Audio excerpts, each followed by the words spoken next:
Colleagues, the recording is on, and welcome once again to this briefing session for the Vaal University of Technology. Project is for the implementation of Phase 1 Electrical Master Plan at the main campus, bid tender number PU7214/003.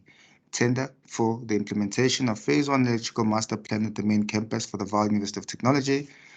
Bid tender number PU7214/003.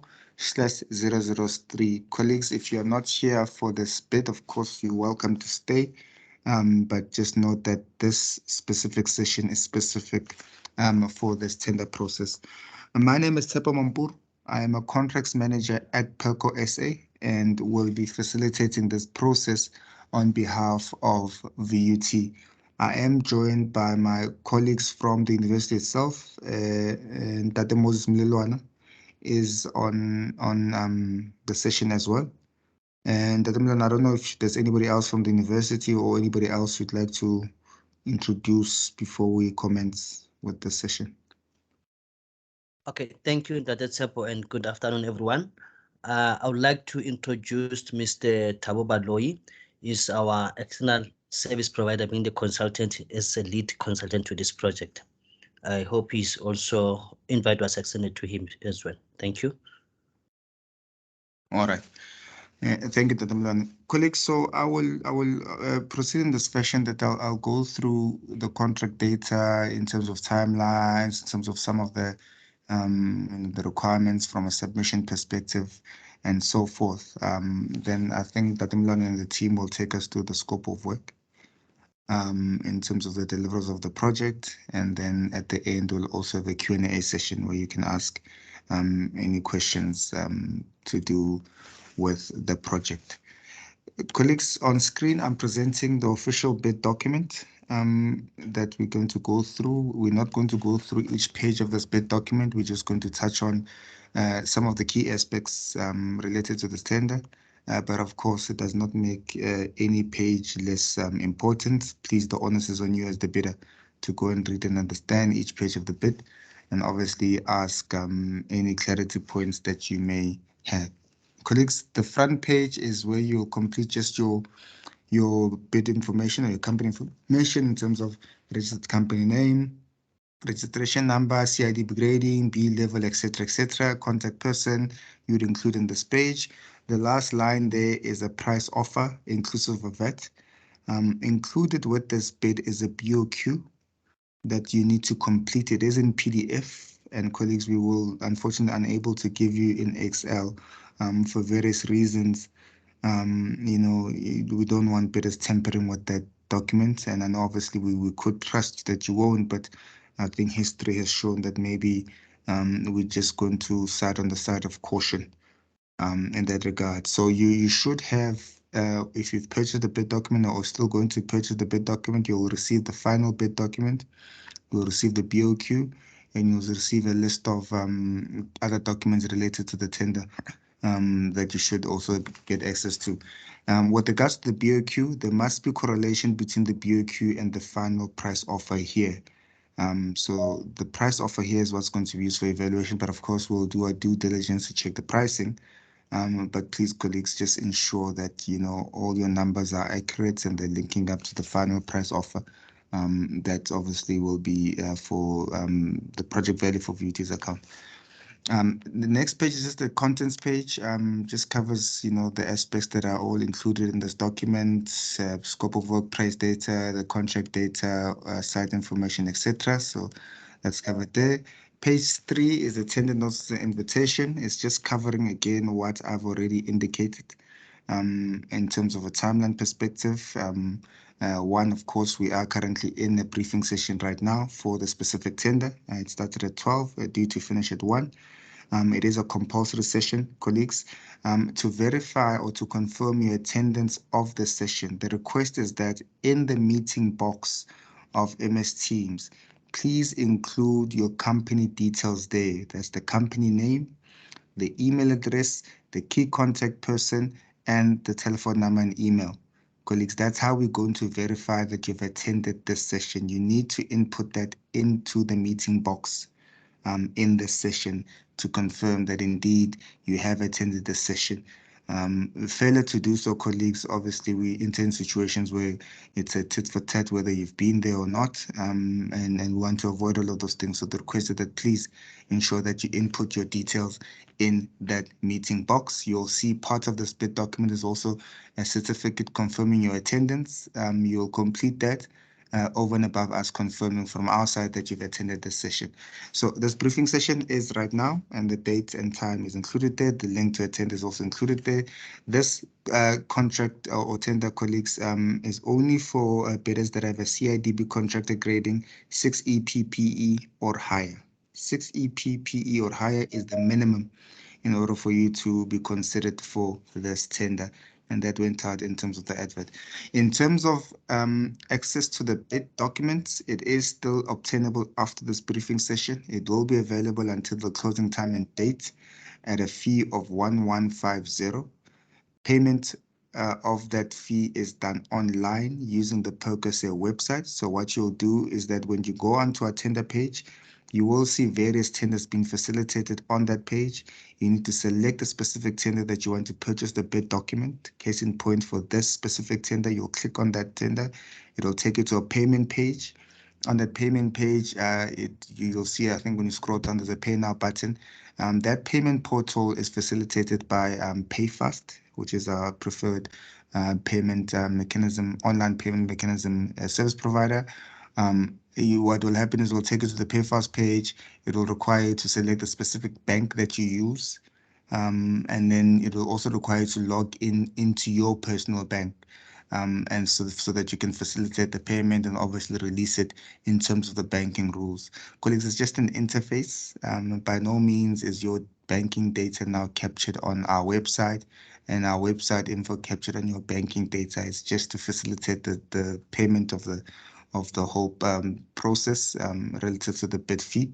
So and all security measures obviously are taken into account. It's a portal that's been used for the past 5 years by POCO SA, and obviously will be used going forward. Once you have obviously paid for the bid document, it's literally a less than 5 seconds process. You will then be eligible to download the bid document. So you'll actually be redirected to the website once the payment has been verified, where you can download all the bid documentation related to this bid. Colleagues, it's all online, no cash payments anywhere at the university or at POCO SA or any other method of payment. Please, it has to be done online. Should you encounter any difficulties, my colleague Posisa, who is on this phone, on this meeting as well, is able to assist you, and the details are also included in the advert as well.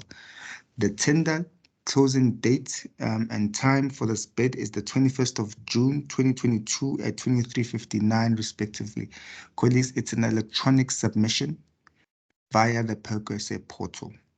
So what will happen included in this bid is a link to actually submit the bid document. Once you click on the link, it takes you to a submission page. You will be required to log in and all of those things. Just ensure that, again, whoever has purchased the bid document also gives you the login details to that site. In case you encounter any challenges, use those details to log in, and that will be the page that you will use to submit. And we, from our side or VT side, is unable to access that page until the closing date and time. You, on the other hand, as a service provider, are able to go back and forth. If you upload a incorrect document, you want to change it before the closing date and time, you're able to do that. You're able to even start the process of uploading as early as today. If you've got some of the documents ready, you can already get into the link and start uploading and go back next week to finalize your proposal or whenever you're ready. So it's an interactive portal, but again restricted to the respective bidder. So you only manage your own page from a submission perspective. Again, if you encounter any challenges with the submission, our ICT team is on standby to assist. Should you have any difficulties, which I don't foresee you will, but just let us know at the office, and then we can get you in touch with them to assist you guys further. Colleagues, the urge is that you please go, even after the session, click on the link and go and play around with the link. To make sure that you familiarize yourself with the portal, understand what exactly is required, and etc. etc. Don't wait for the last minute. Then you enter into all sorts of problems. Please, as early as after the session, go, if you've got the document, go and see that indeed you understand the process used to submit the tender accordingly. No hard copy submissions, no email submissions, only through that portal. No other mechanisms to submit this proposal must be used. Colleagues, please, we plead with you in that regard. Again, please let us know if you encounter any challenges. In terms of inquiries for this tender, colleagues, it will be centralized around myself. Tsepo Mampuru, my email address is there, tsepo.mampuru@percocet.co.za. Please, colleagues, send all correspondence to myself. Of course, I will then distribute those correspondence, if it's of a technical nature, to the VUT colleagues. Then they will obviously assist with all the answers. It's just for control purposes, so that we know that indeed all the questions are addressed and also all the answers are shared with everyone who's interested in the bid. Again, colleagues, the plea: don't contact people from the university directly. Don't get yourself in unnecessary issues related to this tender. Please stick to the rules of engagement of the tender.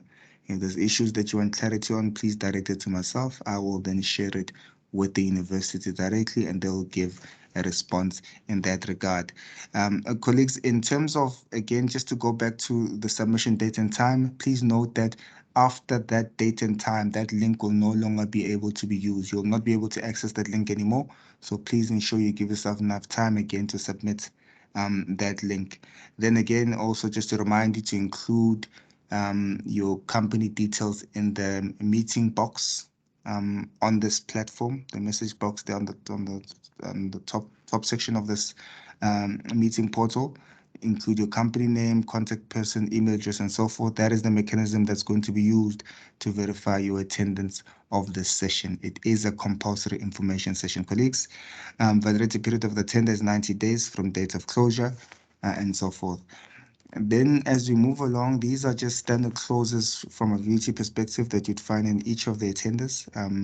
I won't go through all of those things. You can obviously go and peruse, read, and understand. Clause F.1.6.2.1 speaks about a session to open officially the bids. So what that means, colleagues, is that, and I believe it's the next day, and you will be obviously eligible to attend that session. It's not compulsory. It will be online, and only the bid names will be read out and not any pricing or whatsoever. We'll only read out the bid names so that we know who submitted, and you as the bidder can know who submitted, but no pricing will be read out in that regard. But again, it is not a compulsory session. Colleagues, it is not a compulsory session. It's purely if you're really interested in knowing who submitted for whatever reason that you may have. All these other things I won't go through, colleagues. It's standard clauses speaking about the CIB grading again, insurance, and so forth. And all of those things. So then it's again just standard stuff, closing date again, and shade, yeah. And tax issues, the 80/20 that's going to be applied, etc. Colleagues, then you've got a clause there on the PERCO service fee. Colleagues, just for those who do not know who PERCO is, we are a consortium for the higher education sector in Southern Africa. We are owned by all 26 public higher education universities in the country, including VUT.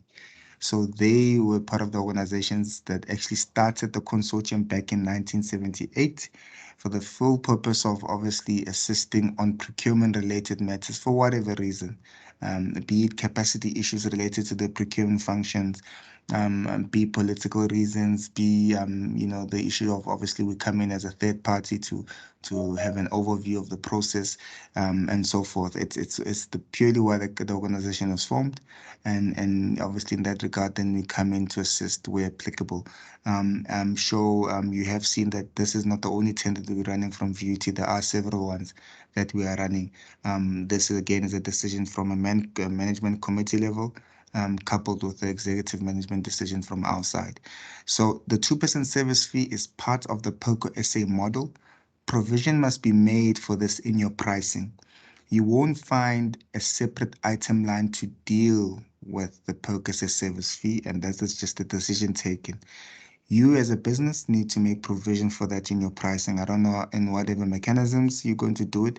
Just note that should you be the awarded bidder, then that service fee will become payable.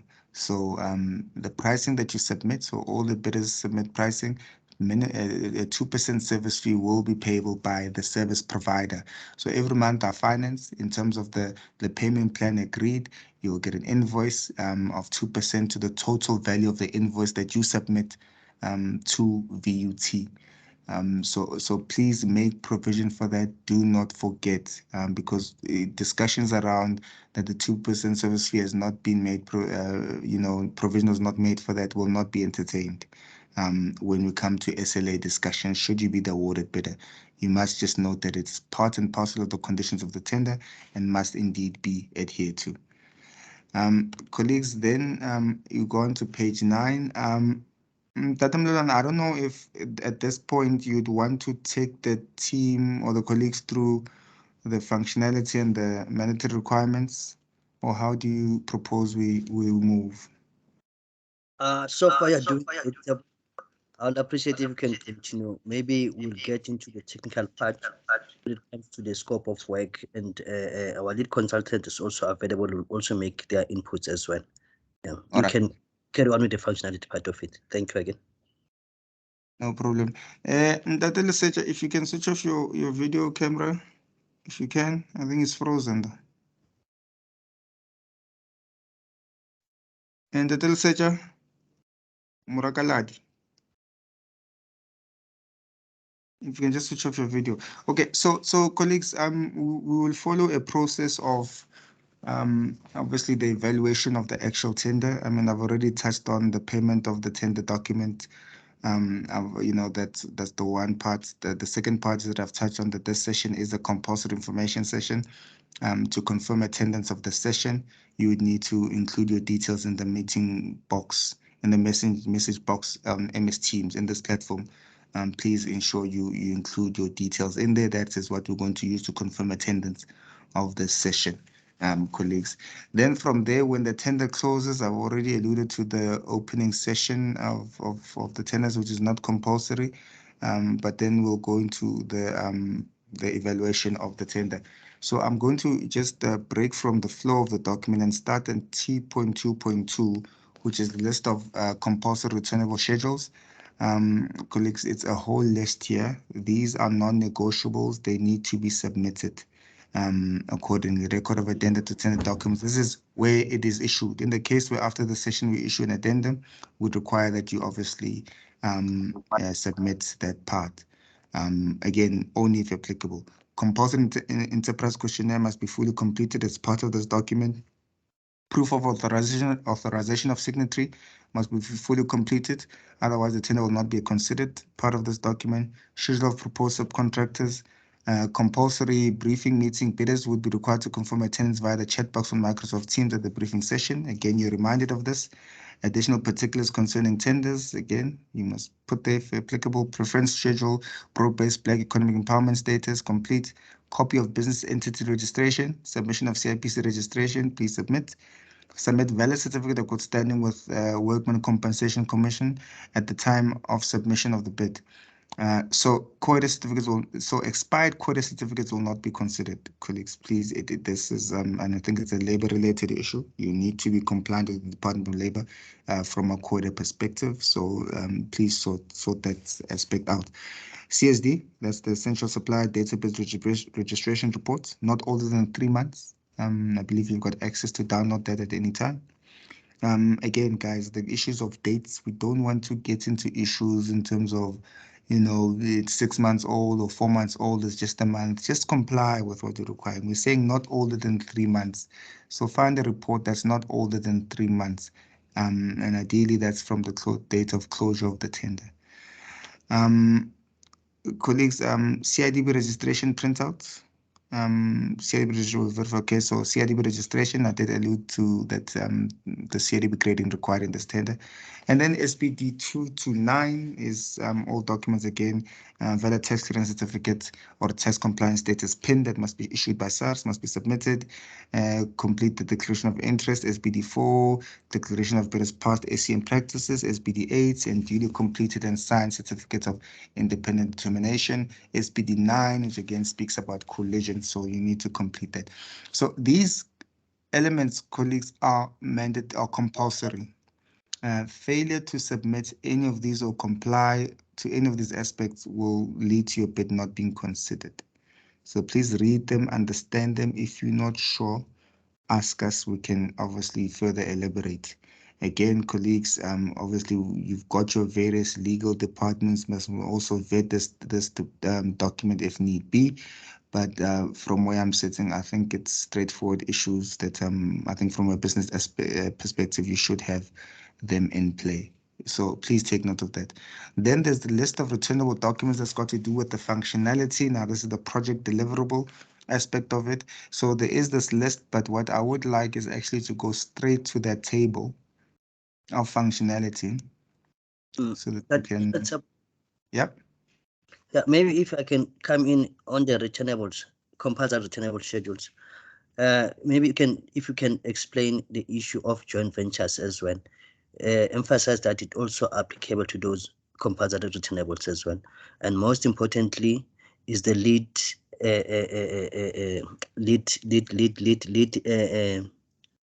service provider, the higher grade must also have the minimum required CIDB grading as well.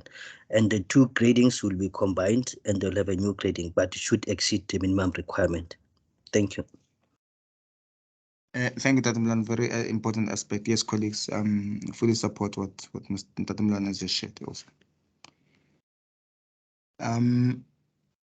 Okay, then to proceed to the functionality table.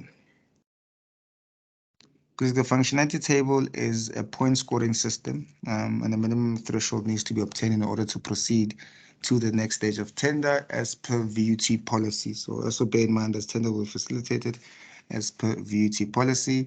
Clause 1.1, proof of working capital, at least 5% of the project value. That must be submitted. 5 points. Letter of credit reference from suppliers and credit limits to be stipulated with supporting documents. That's 5 points. Locality. Again, the university is in the Val area. So quite ideally, well, it's just to say, look, we would take that into consideration, and you stand a better chance, of course, from a point scoring perspective if you are in the Valley area, but not to exclude anybody. So don't feel that you'll be excluded if you're not from the Valley area. That's why we've got the sliding scale from a point scoring perspective.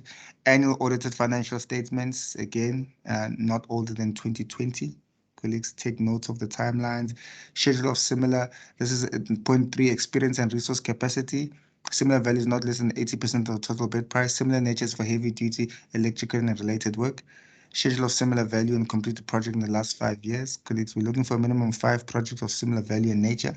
3 points each. And again, where a cumulative value of project per year meets the 80% value target stated in point 3, 3 points per cumulative year will be awarded. So we also make provision for that, that the values are cumulative and it can recount to one project. 3.2 is the references from clients consulting for similar nature and value projects, minimum 3. Detailed schedule of key support staff resources. Again, 1 point per key support represented by different persons to a maximum of 5 points. This got to do with your business entity organogram. You would just need to know what's the structure of your business. Schedule of proposed specialists and appropriate skills. Proposed relevant trade subcontractors for this project. Again, 1 point per subcontractor. Example, electrical, mechanical, joinery, plumbing, or civil. So take note of that. Competence and management structure, submission of projects specific organogram showing key technical personnel with CVs and certified qualified certificates. So this is different to point 4. Point 4 is an overall of the organization. This is specific to the project. And you can see the sliding, well, in terms of the point scoring, how we'll attribute that. Contract director, degree in electrical engineering, registered with EXA. And again, goes on to contract manager, site agent, technical qualification, build environment, and the foreman. all that out of 15 points. Colleagues, please submit what is required. Again, we know you might have your views on the levels of qualification required for the job, but this is approved as per the university. So you need to obviously submit as per requirement, otherwise you will not score the points. Technical approach and methodology. Again, it's a different aspects: location of office, managing noise, dazzle, rubble, etc. Clear indication of deployment of specific trades involved in the management thereof. Sequence of work, all out of 10 points, colleagues. 7.2, submission of detailed program, including how time will be managed. Again, project start and date, we've given you how long the project should last, so you'll have to obviously fit into that. No generic, colleagues, please be specific to the project. Health and safety compliance, we need a health and safety officer who has at least a diploma at NQF level 6 and provide professional registration certificate with SIOSH. Submit the CV with certified copy of qualification certificate. Again, colleagues, cognizant of the fact there are other professional registration bodies, but in this case, the university want the SII or SA SIOSH qualification. Out of 100 points, minimum of 70 points, colleagues, in order to proceed to the functionality stage of the tender. You need to score a minimum of 70 points to proceed to the next stage of the tender. The rest of the document, colleagues, is just contractual data and template documents that we've obviously touched on. For example, this document on resolution of signatory that you just need to complete. All things that we've discussed that are either part of the compulsory returnables or functionality aspect. Then when you go all the way down to the document, it starts speaking about contract data that must be signed. There's a health and safety policy document that you need to go there and read and understand, approved for the university, and etc. etc. So it's all aspects that I think we won't go through too much in terms of it at this session, but it's aspects that you need to complete should you obviously be interested in participating in this tender. Before we even go into the scope of work, I just want to quickly share the BOQ.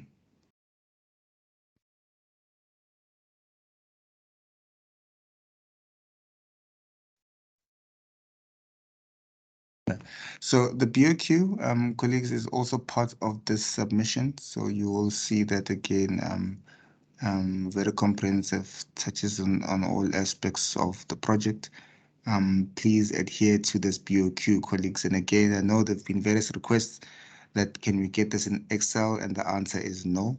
The university prefers that you please complete this document accordingly.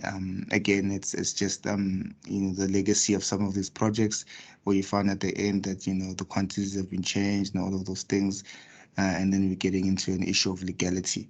Or we're just trying to find a way to mitigate that. I don't know if it will work with the PDF, but that's the position of the university.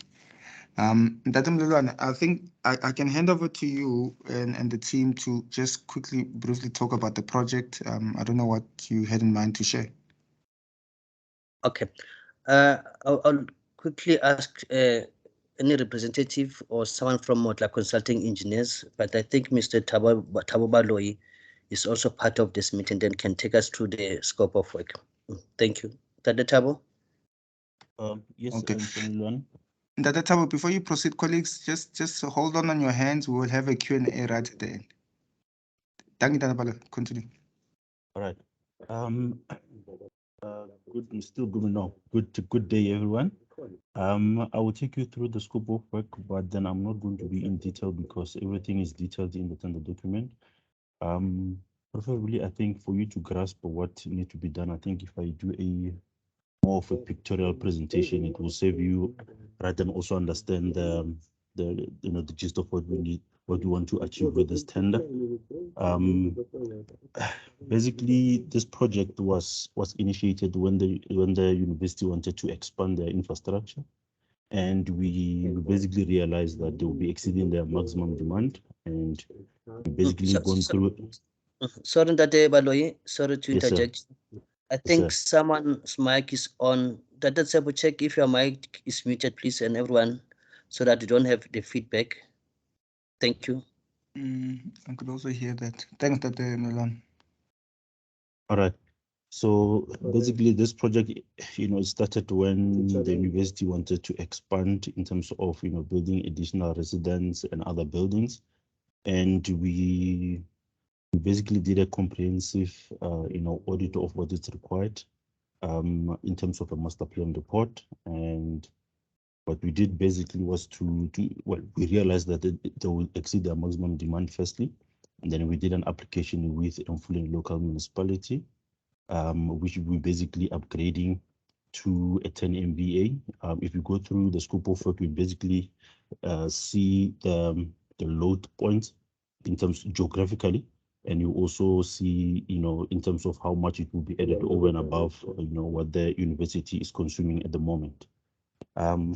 I would want to share my screen just to take you through, the scope of work from a point of supply to basically the load side.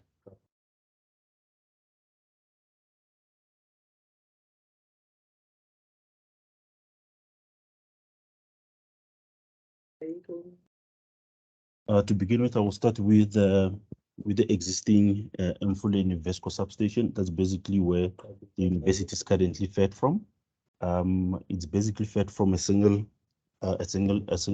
cable, which at this point in time, well, from time to time, actually, it's getting overloaded. Hence, there are buildings which are already built at the university, and to my knowledge, they were not connected simply because the bulk supply to the campus was not enough to actually cater for the additional load. So basically what we did was we proposed 3x cables, which will come from existing Vesco substation.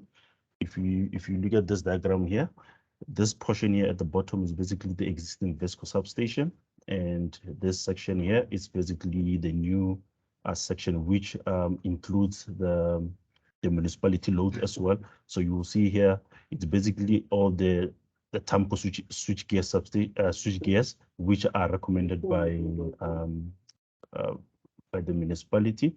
There is no any other switch gear that is preferred except the TAMCO, simply because already there is TAMCO switch gears, and it will only make sense to basically add the TAMCO switch gears just for uniformity in the substation. So everything that you see from to this VUT 1 and 3, this is basically our bulk cables that we are going to add. But anything from this point to the left-hand side is what is existing currently.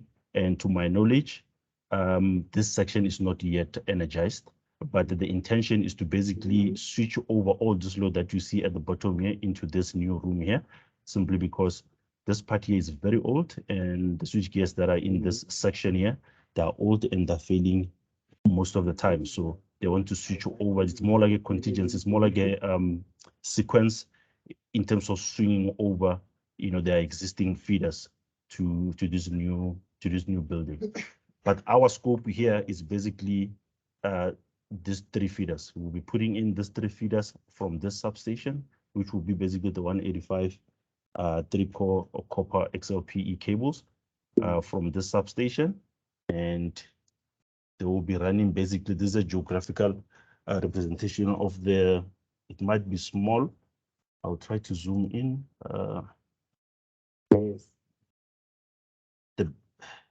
The floor plan that I just showed you is basically represent this small building here. That's a Vesco substation. And the black line, it's basically your existing cable coming from that substation to the university. So what you're looking at now is the existing infrastructure as is currently as we speak. So there isn't any proposed project as per the master plan. What you see here, it's existing. If I switch over here, you see now there is the same drawing, but now with additional detail and colors to it. Those colors have significance and also indicate the project which are proposed in the master plan report. So if you look at this pink, one will say it's magenta. Well, for me, it's the same thing. If you look at this 3 pink lines, it's basically those 3 feeders that I've shown you on the floor plan. They'll be coming from that substation all the way to the new VUT switching substation, which will be situated here.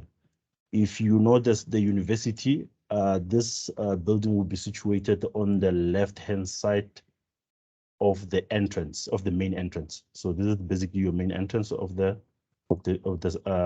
university. And if you come around like that, then that will be the position of the new switching substation.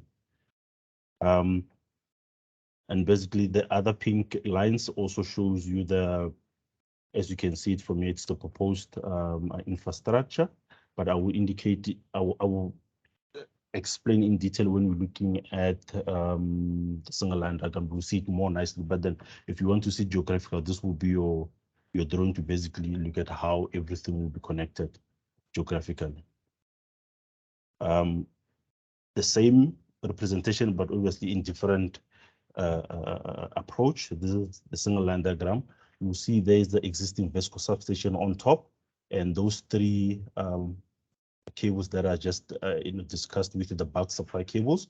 And this is your proposed switching substation at VUT, and this will be your other three cables that will be going to the existing substation within the campus, except that it will be, this one here will be going through a new RMU and to the existing substation. This is a design for the new switching substation building. This is basically how it's going to look like. And from this point forward, basically, like I've already indicated from the single line diagram, it indicates basically the scope of work. Everything on this single line diagram that is indicated in black, it's basically the existing. The blue, pink, and red, it's all the new infrastructure that is proposed for this master plan or for this project. Mr. Mlon, I think I covered that. I covered the entire scope of work, but like I said, the detailed scope of work can be found in the tender document if you really want to know what's happening, and all other nitty-gritties that I didn't touch on now, you can refer to the tender document, or you can ask questions. Thank you, Mr. Baloyi, for that clarification as well and explanation. Thank you. All right, thank you. Thank you, Dr. Baloyi. Thank you, Dr. Mlulane. Colleagues, yeah, I think we got an explanation of the scope. So what I'm going to do now is proceed to open the Q&A. I'll request that you follow a process of raising your hand, and then following which will recognize you and then answer accordingly. I think we'll be interactive. I won't take a list of questions and answers later. I think we'll just ask and then we answer as we go along. So yes, the Q&A is officially open, colleagues. Howard, go ahead. Thank you, Chair. I'm not sure if I'm the only one, but the signing of attendance for the brief meeting, you say that we are going to sign on the chat box for Teams, correct? That's correct, yes. Yeah, but then when I'm sure if I'm the only one, when you logged in as a guest, that chat box is not present. I don't have access for that. How best can I get assistance? Or when you're looking at the guest, you don't have. Can you right now send an email to myself and Posy, sir, confirming your attendance of the session. Look, we do also have other mechanisms of downloading the attendance register, but we also want to put the power back onto you. But send us an email and highlight your difficulties, and then we'll record you accordingly. Oh, okay. I'll send you an email just now. Thank you. Thanks, Howard. Colleagues, more questions? Levha?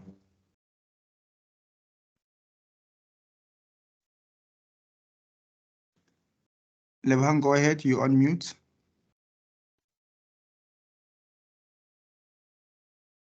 Hello. Yes, we can hear you now. You can hear me. Right. Yes. I also have the same challenge with the previous caller. Can I have the email address as well? Yeah, it's in the advert. It's in the advert. Yeah. Okay. Importantly, not necessarily myself copying the email, but there's a lady called Posisa in that advert. You need to send all the correspondence to her. Okay. Yeah, so just send that. Obviously, you couldn't include in the chat box, but you did attend the session, and obviously, we'll also verify on our side. Okay. You are, And I you are, think you are, that's you are, you are, you are saying the email is on the advert, yeah. advert. Okay. Processor, maybe you can just input your email also on the chat box. Oh, but you guys can't see the chat box. Yeah, it's in the advert, colleagues. And also, if you Okay. go onto our website, you'll find the email. I'm just avoiding spelling out email addresses and then I miss a letter. Okay. Thank you. Please, yes. And that's a blanket decision, colleagues. Ndati Mlelwane? On a lighter note, the gentleman who just spoke now reminds me of a talk show that of the is a previous caller. If you are attending a briefing. Thanks, Lebso. That's props there. Lebogang, if you can just lower your hand, if unless there's anything else, of course.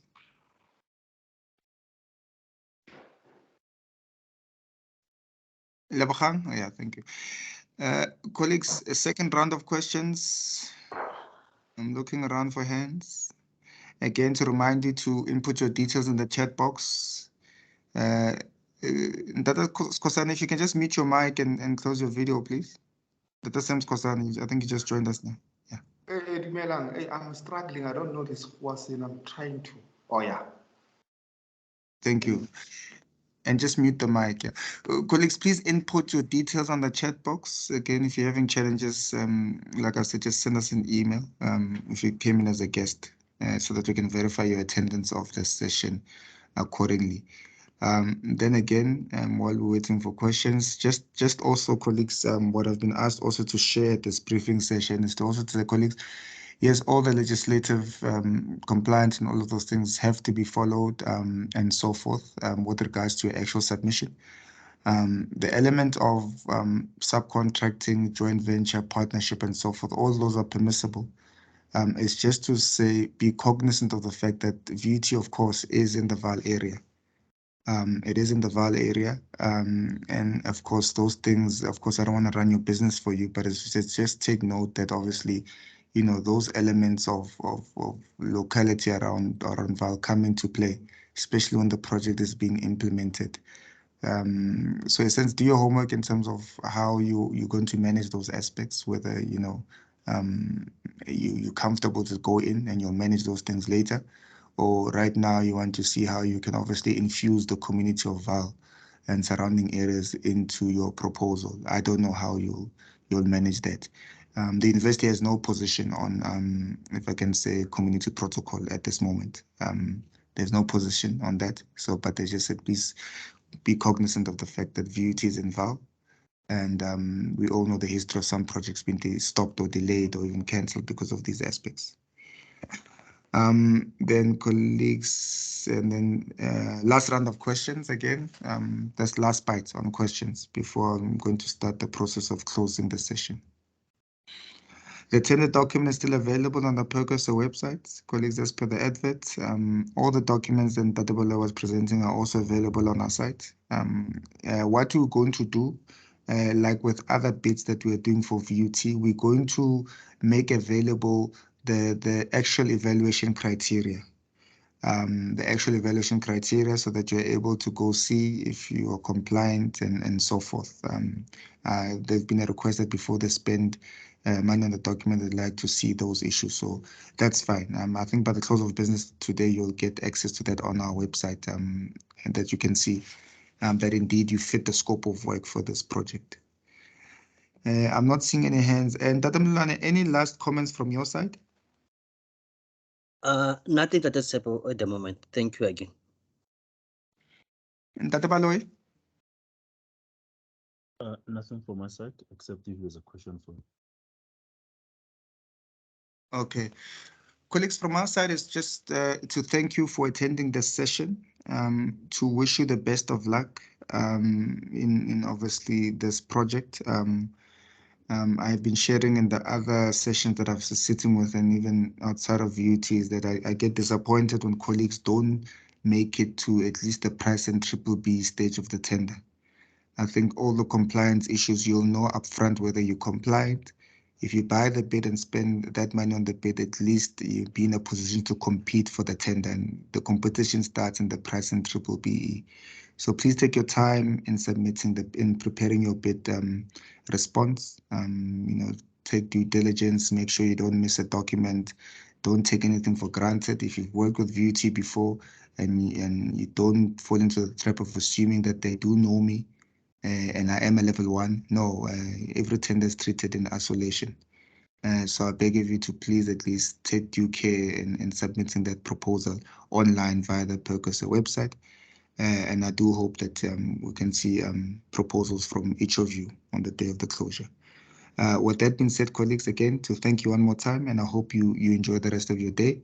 Posisa will remain for 10 minutes after the session if colleagues are still inputting in the chat box before she officially closes this site. But colleagues, again, thank you and enjoy the rest of your day.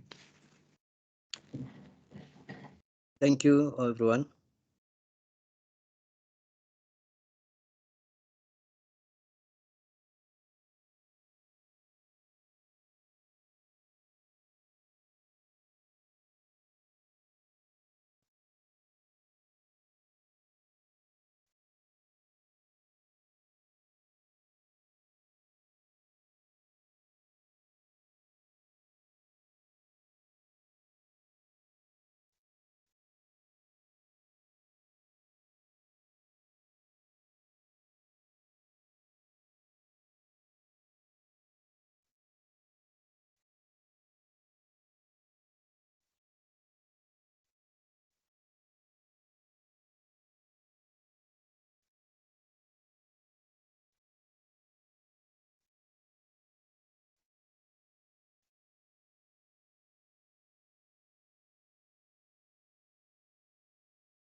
Hello.